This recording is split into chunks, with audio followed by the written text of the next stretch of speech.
The sun dipped low over the Mediterranean, casting a golden glow across the marble columns of the great library. The air was thick with the scent of papyrus and the distant hum of a city teetering on the edge of change. Amara adjusted her linen robe, her fingers trembling as she unrolled a scroll of Euclid's Elements. At 23, she was one of the last scribes permitted to work in the Library of Alexandria, a privilege earned through her father's legacy as a scholar and her own relentless study. Her dark eyes scanned the geometric proofs, but her mind wandered to the rumors swirling through the city. The Christian zealots were growing bolder, their voices rising against the pagan knowledge housed within these walls. Amara, a sharp whisper broke her focus. It was Khepri, her childhood friend and a fellow scribe, his face taut with urgency. They're coming. The mob. They've burned the temple of Serapis already. Her heart lurched. The library, though diminished from its glory days, was still a beacon of wisdom, housing scrolls from across the known world, Babylon, Athens, Rome. To lose it would be to lose humanity's memory. How long do we have? She asked, her voice steady despite the dread coiling in her chest. Hours, maybe less, Khepri said, his eyes darting to the arched windows. The bishop's men are riling them up. They call our work blasphemy. Amara's jaw tightened. She had spent years copying texts, her hands stained with ink, her nights haunted by the ideas within them.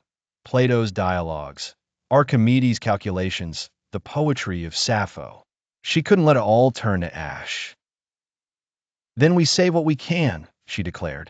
We'll take the most vital scrolls and hide them. Khepri hesitated, his gaze flickering with fear. If they catch us, Amara, then we die for something greater than ourselves, she said fiercely.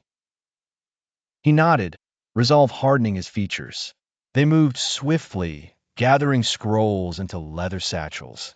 Aristarchus' heliocentric theories, Eratosthenes' map of the world, medical treatises by Hippocrates. Each scroll felt like a piece of her soul, heavy with the weight of centuries. As they worked, the distant roar of the mob grew louder, punctuated by the crackle of flames. Amara's mind raced. Her father had once shown her a hidden chamber beneath the library, a vault used by scribes to store forbidden texts during Roman purges. It was their only hope.